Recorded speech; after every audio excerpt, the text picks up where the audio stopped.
Saad, welcome to the Remote First podcast. Nice meeting you. How's everything going? So people call me workaholic. I tell them like I'm work beast, but then eventually I realize that's not the way and business owner should be operating. But Yeah. so I'm a very system oriented guy. I love designing systems. I love diagramming these systems and then getting them implemented, putting up on SOPs, making sure that they are properly executed with the KPIs and everything.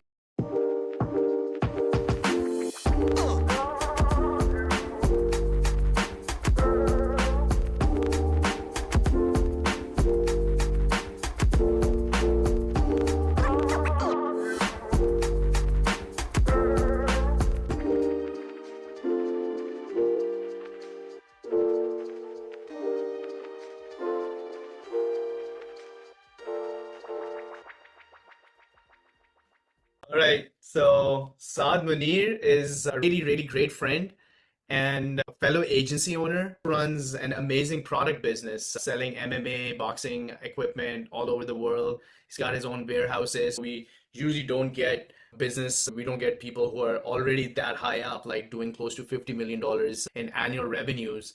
And also having his agencies are doing multiple seven figures right now. He started his agencies to support his product businesses. What a great story. Your product businesses have been running for over a decade now. And same thing for your agency because you were supporting your own businesses because you had to run ads for your product businesses. So you needed to do digital marketing. And your marketing agencies were born out of them. You have multiple niches Saad is operating in.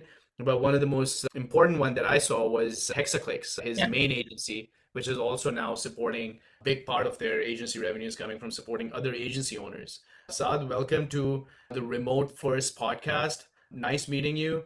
How's everything going in Lahore? Amazing. Thank you, Azza, for inviting me over here. It's a long due conversation. I've been following your podcast, Remote First podcast. It's such an inspiration. Everything is getting warm over here now. Weather is changing, and yeah, vibes are I hot. miss it, man, because Saad and I we're the son of the soil. We're used to the hot weather. Yeah. I'm here in Canada, so you know what I'm reminiscing Yeah. about 45-degree weathers of Islamabad and Lahore. Yeah. When you're in it knee deep, it's different. You might be cursing when you're outside of the country in the US or Canada to the winters. But man, like this is the perfect story for us, right? Because you're sitting there in Pakistan and you have US businesses and you have US operations and you're making money in USD, almost $50 million a year. You're running a remote operation. And we're going to talk about how your teams are spread out because I know you have some offices as well. But also running such a huge operation across the globe, sitting in Lahore and doing such a great job, man. Like, so like, how do you do it? What's the secret, Saad? So people call me workaholic. I tell them like I'm work beast, but then eventually I realize that's not the way and business owner should be operating. But Yeah. so I'm a very system oriented guy. I love designing systems. I love diagramming the systems and then getting them implemented, putting up on SOPs, making sure that they are properly executed with the KPIs and everything. And everything comes back to me in the form of dashboards. I started my business. I give you a bit of a brief. I started my business back in 2011, 2012.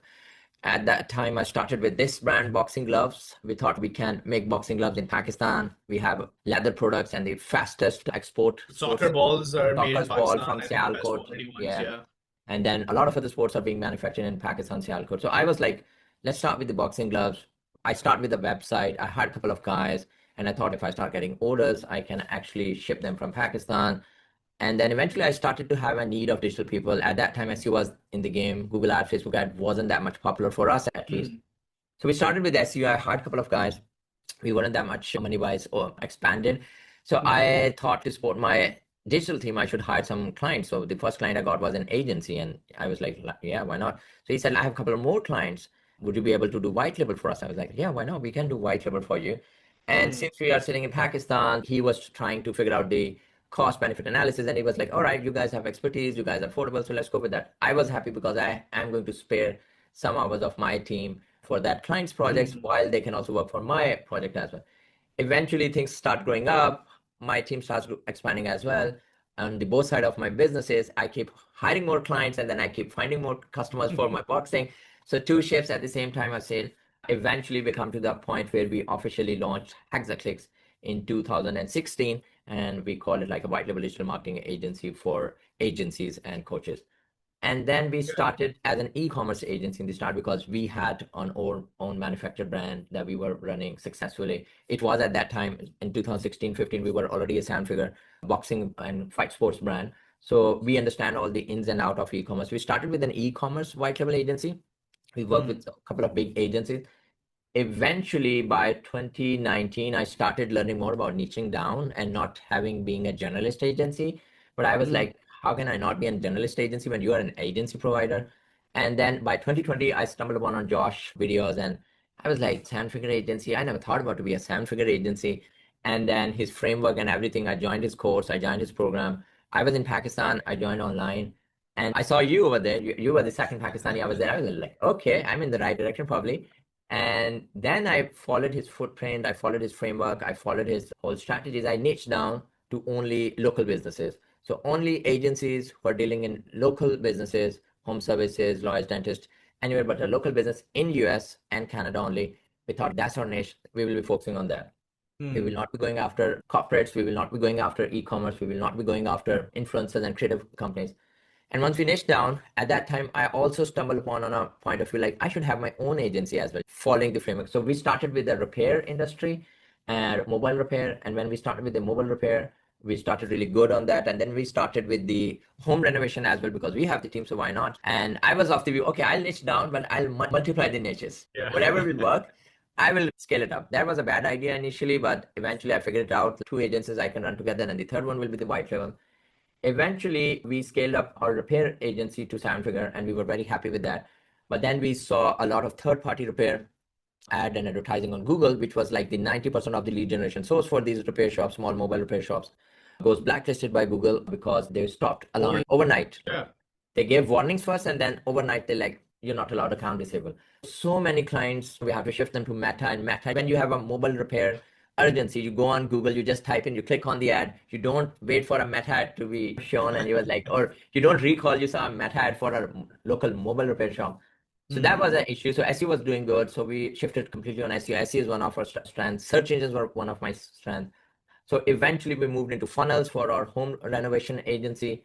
And at that time, the biggest partner who were providing us a lot of home renovation companies in different cities and different states of US, they backed out and they moved all of their business to another company. That was a big hit for us. So these big hits were coming in and out. But since we have another business, thanks to my boxing club that was supporting my agencies, then eventually I was like focusing more on the white label.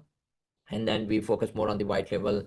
In 2020, end of 2022, we were like completely focused on white label in and out, day in and out. Everything, all the other agencies, we made a couple of more agencies.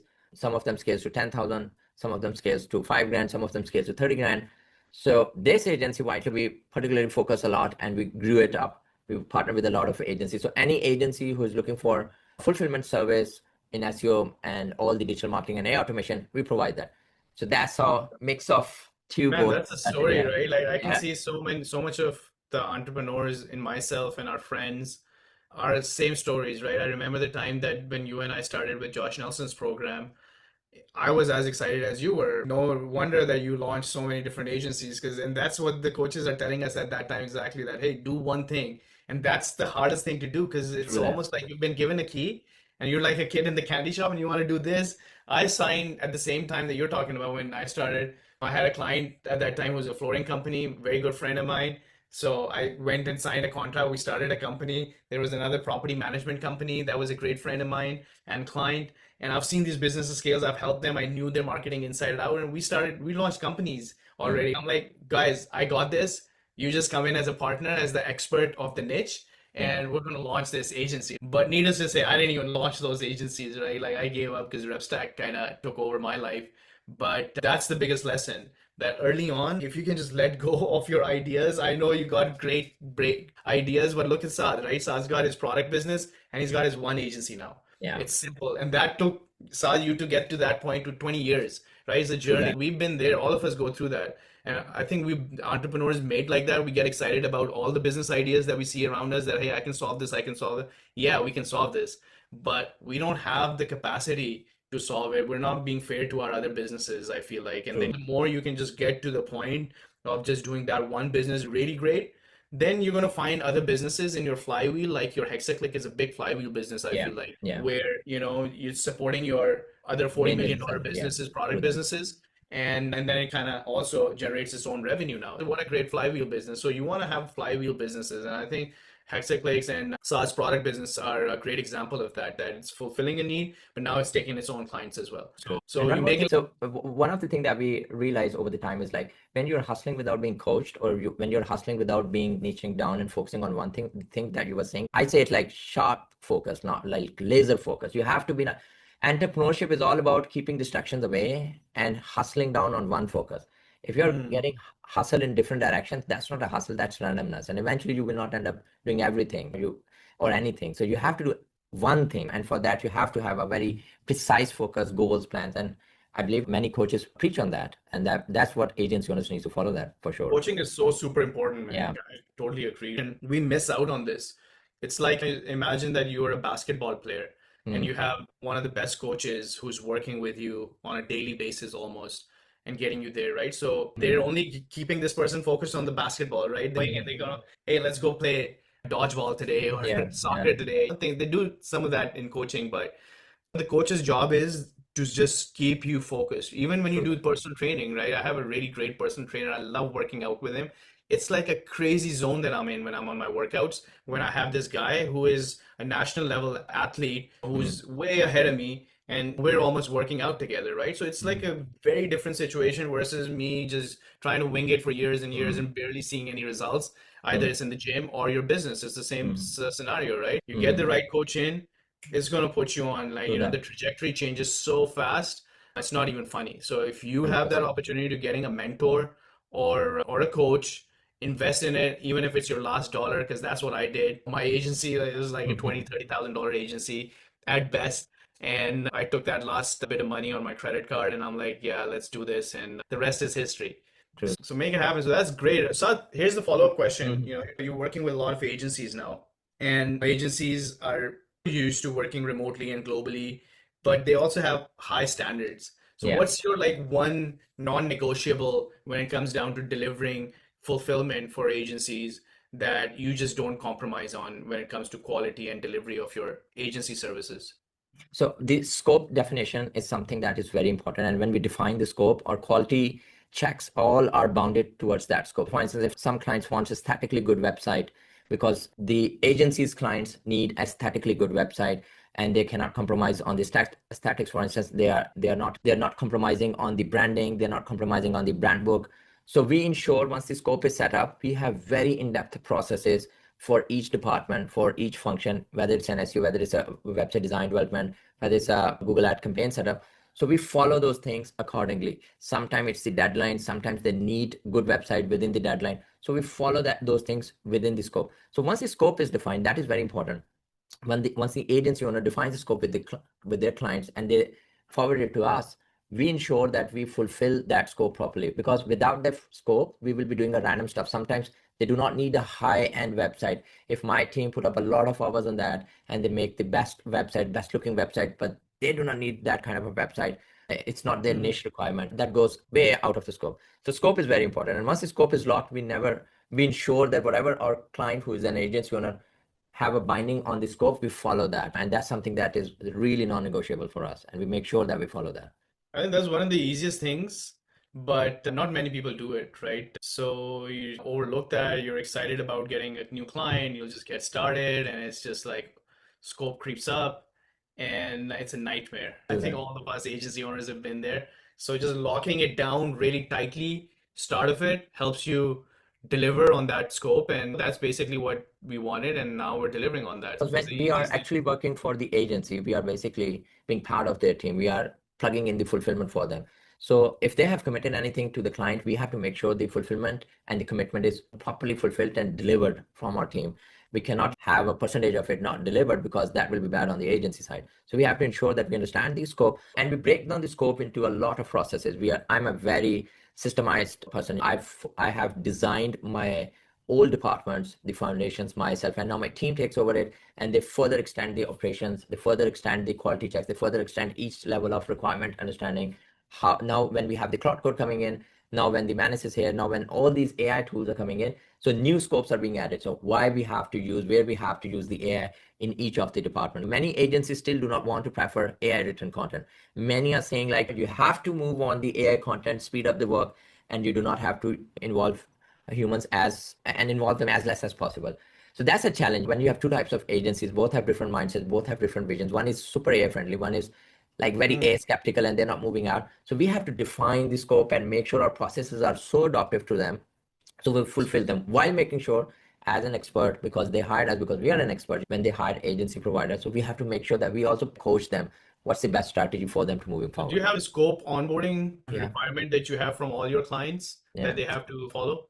Yeah, so we have a lot of automations as well, ensuring that whenever we have to define a scope, so our welcome funnel is something whenever there is a new client onboarded, we call it like a welcome funnel where we provide them all the information, a lot of videos, not overwhelming, but we at least provide them the videos where they understand everything with documents, with processes. So they have the initial grip of how our team will be working for them as their team.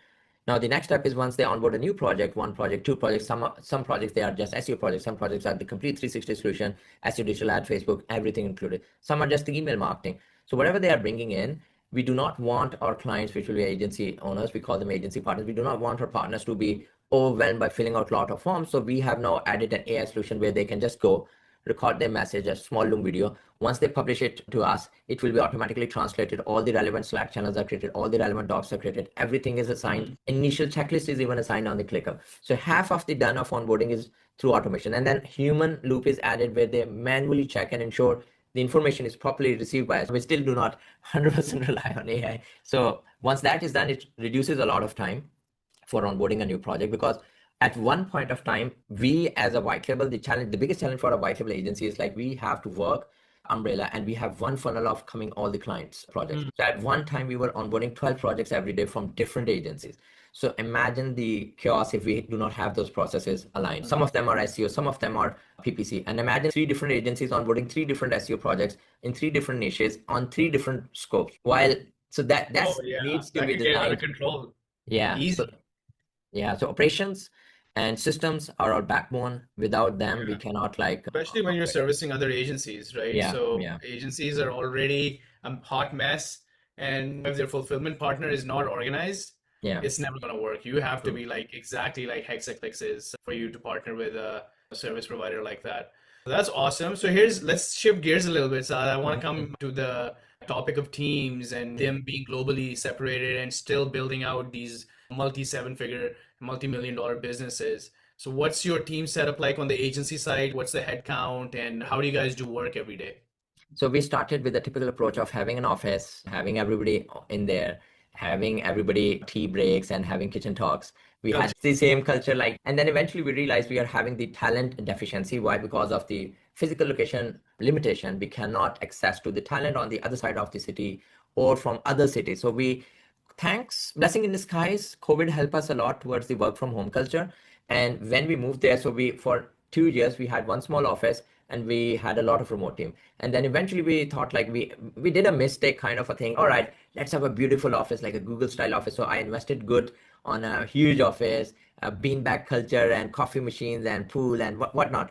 And then eventually we realized that that's not being very efficient. It's helpful, but it's not very efficient. Why? Because right after building my first office, we started hiring in Philippines as well. We started one of my guy from Colombia, one of my guy from Cambodia.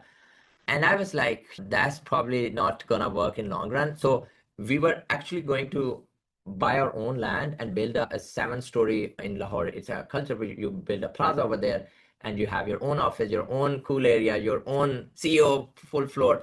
I was like, kill this idea, man. I'm not going there because everything was going remote. Even one of my podcasts that I do in, Campus, that's the campus dream, right? Like when I yeah, first came to the US, mm, that's what I saw. I saw I'd be driving around in Virginia and DC suburbs, yeah, yeah. Amazon and AOL and these big companies, IBM, you'll see all AS4, these old Pipedrive, yeah. Cisco, you'll see these companies, and you'll see their campuses. I'll be like, wow, man, look at the scale of these businesses because they own those like buildings. So you're not off track, but that's because that's what was happening. That's what we grew up We seeing, right? learned In this these thing mega actually. That was corporations the, that yeah. we wanted to build out, we saw that they had these buildings, campuses, and not just in one campus. They have the East Coast campus, they have the West Coast campus, and they have the Midwest and all of that stuff. So it's crazy. That's all we knew how to scale business. If you're going to have a big business, you're going to put Exactly. everybody in a building and you're going to Exactly. make it fun for them. So they want to be there. Even in But a US, little bit, even in US, if you have noticed, like most of the agencies who are doing multiple seven figure, they have very small offices. If you translate everything back to in Pakistan, you need a big team to work, and you always plan for a big office and big facilities. That's the way how you can attract talent. That's the way. That was the thing that we were taught as an Mhm. organizational culture. So that was my mistake actually, and I openly confess that in one of my podcasts that I have in Pakistan with Jawar, that if I Mhm. ever have to redo everything, I would never get to the office. That's one of the things that I regret a lot. But only reason I'm here is because I have hookah lounge in my office, and that's separate. So if nobody knows, it's a hookah, it's a pipe, you smoke it out, and it's like a cool area for a CEO only access and their guests. So Jawar loved it over there, by the way. Nice. So I felt because we started hiring globally as well, not just globally, we started hiring other cities. So we have 6 good cities in Pakistan where there is a talent available for all these agencies and businesses over there. Yeah. And Mhm. I do not have access to them because I was not remote first ready. And then I implemented the remote management system. The remote management system was something which is now you have covered in this book, Remote First Culture. So it's good. Probably you have written this before, so it would have helped me at that time. So we built the remote management system where we included how we will be going to monitor our team remotely, how we're gonna train them, how we're gonna engage them, how we're gonna make them feel part of the culture while they are working at the comfort of their homes.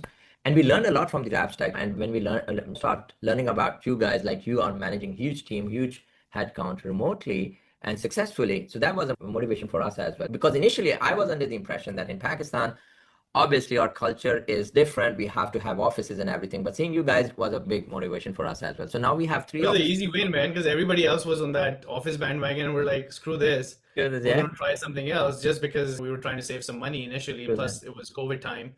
True that. So we didn't have an option, but it worked out so well. We're like, why in the hell is nobody else doing this? Yeah, And, yeah, yeah. and yeah, I have people from back home who are great friends who have great startups, multi-million dollar startups. And their first inclination is a bigger office, more Yeah. in-person teams and things like that. And these guys are running like AI companies and they're still not thinking that hey we can go remote and we can still build a business like go high level which is like by default remote first which means that everybody works from home first and Mm. then they get together for everything else after that.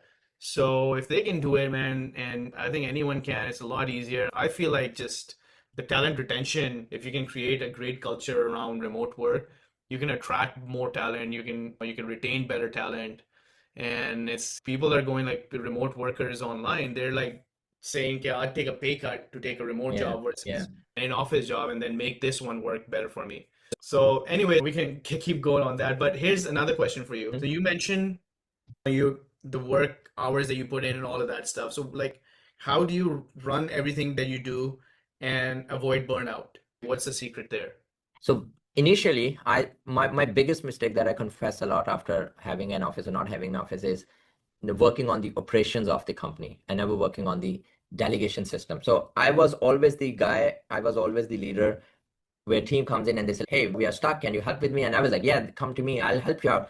So every day I'm doing a lot of many other people's jobs who I have hired. I was paying to do their jobs, but I was the one. I was the data guy. When I work on these spreadsheets, nobody can see my fingers. I'm that fast. I feel proud of it. And then I eventually realized that's not something I have to proud of it. I have to delegate things. I do not have to feel proud of doing things myself or my employees. Yeah. Eventually, I start building out the systems. I've worked into the operations, and rather than working in the system, in the operation, I started working on the operation, just like you have to work on the business and not in the business. So I started with my operations and make sure that everything is in a systemized manner, everything has a program, everything is with SOPs, everything is delegated. So anything that comes to me now has 5, 6, 7 checks before it eventually comes to me. And at that time, initially, you do not have teams. Now I have 2, 3 layers of hierarchy. There are my VPs, then I have senior managers, then I have team leads, and then the senior people, and then the executives and everybody else. So if somebody's having an SU trouble, back in the days, they can just walk into my office and say, "This is not working." And I was like, "Show it to me." And I start working. Now there is a structure. We have our own LMS, learning management system, where I had recorded a lot of lectures. I want to transfer my knowledge of search engines. I want to transfer my knowledge of funnels, ad strategies, and email marketing. These are some of my core strength areas which help me make a lot of money. So I tried to teach my team without me being always be available for them. And then I hired a couple of people, experts externally and internally, who built more knowledge on top of it, like AI. Now we are implementing a lot of AI training for that as well. So this way, my team is now working under the delegation model, which is like excluding me from everywhere. So I, at this point of time, is not involved in even a 1% of the task. I have people in 2 years' time. I'm even deciding to hire somebody else as the CEO of my company, and I will be the president of the company. I'm now focusing more on the content, branding, sales, and that's an agency owner's focus should be. Even for the sales, we have 3 departments. 2 of them are for the outbound, one of them is for the inbound, and then we have internal marketing and media teams which are working with me on the content. Inspired by you, I'm also writing a book and trying to come up with a podcast and a content channel. I started with one locally. It worked very well, but yeah, Oh, let's your see. podcast is doing great. What's the name of your podcast? It's sync ending with a Q. Q is the quest for business tech and travel. And that's Yeah. mostly for the agency owners, business owners, and entrepreneurs from Pakistan who are trying to build up something and in the hustle. So I bring up their hustle stories. I brought your story on my podcast. I brought Java's story on the podcast. Java's will be published next Tuesday. So these are something my passion projects now. So I have enough time to talk to agency people. I want to go into the masterminds. I want to go into the inner circles, meet them, teach them, learn from them. I have so much knowledge to share. I have so much knowledge I want to learn. So I can actually get the thirst out of me for what's new and coming. Like I have so many solutions I'm testing on AI right now. I have the ability, I have literally a department which is just doing experiments with me. And we just do tasks, we just do automations, we just do different experimental on SEO websites. We do programmatic, we do like millions and millions of words published automatically. We create everything and we see the results, we measure the results, we kill the projects which are not working, just to document everything, put it back into the LMS, and we expand things. So that's how now I'm working and operating. Delegating a lot, systemizing a lot. Most of my EA tasks are being done by multiple people along with an AI agent. So most of my emails, my ClickUp responses, and my Slack responses are by my autonomous bot. Half of my team Nice. probably don't know, and if they listen to it, they probably stop replying to me, thinking it's a bot. Especially with my Love sales it. team, they have no idea. Like when they miss a pipeline stage movement, my message goes with exact explanation, asking question, query, hey, you missed the pipeline movement. What's the holdup? Why are you not following up with them? They provide the information and I reply back on the ClickUp. It's an N8N based solution with the ChatGPT API connected with that. So you imagine like half of the time I was walking into the office and Amazing, man. they were like, hey, we replied to that query. I was like, which query? Oh, okay, that query. Okay, okay. And then Love it, man. the birthday messages. One time I was sitting in the cafe of our office and a girl walks to me and she said, like, you did not wish me on the birthday. I was like, I'm sorry about that. When was your birthday? She said, you wished everybody. You didn't wish me. Like, I felt it bad. I just wanted to ask because we have a Slack open channel for that. I was like, okay, I'm sorry. I just missed it. I went back, I opened my automation, like what went wrong, where it got break off. So I remember like in the same day there was 2 birthdays. So my automation engine was trained for first message check, 9 a.m. in the morning, reply to it, that's it. That was published at 12 p.m.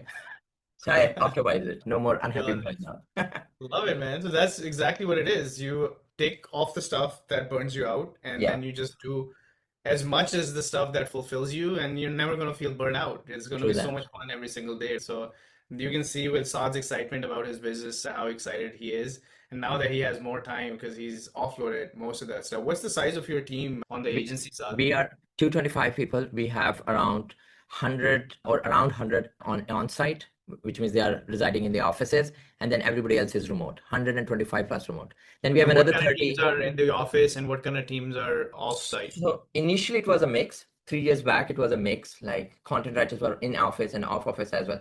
Eventually, we have replaced on-site are only now my core team, which includes sales team, closers, business development executives, the SDRs are also remote.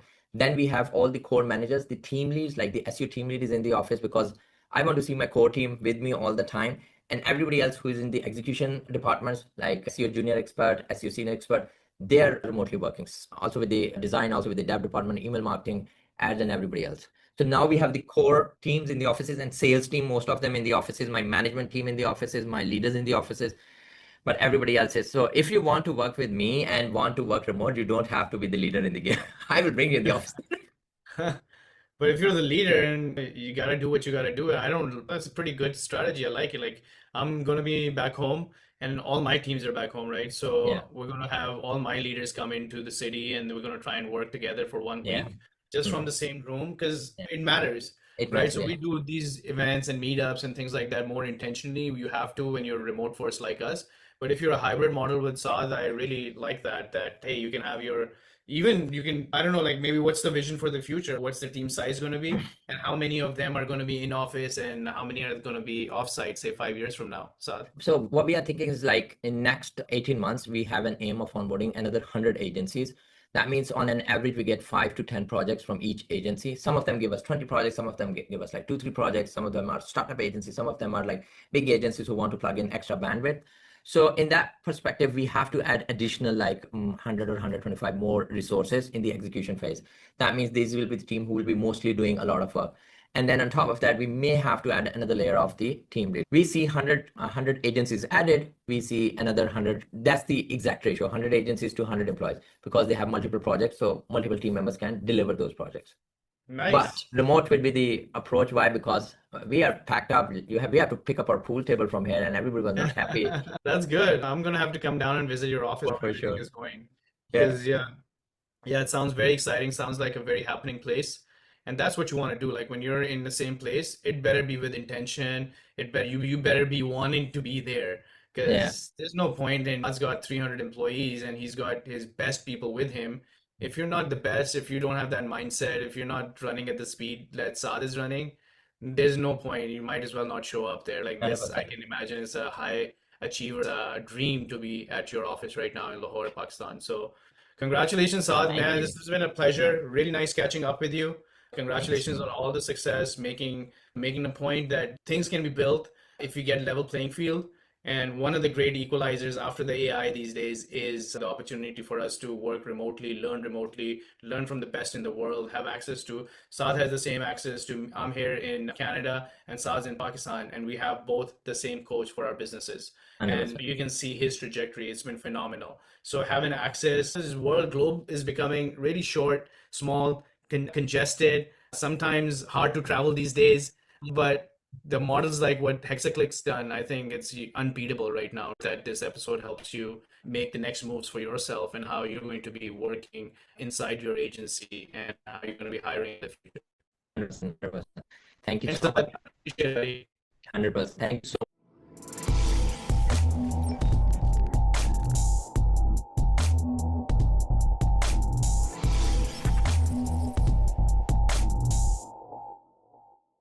I would never get to the office. That's one of the things that I regret a lot. But only reason I'm here is because I have hookah lounge in my office, and that's separate. So if nobody knows, it's a hookah, it's a pipe, you smoke it out, and it's like a cool area for a CEO only access and their guests. So y'all would love it over there, by the way. Nice.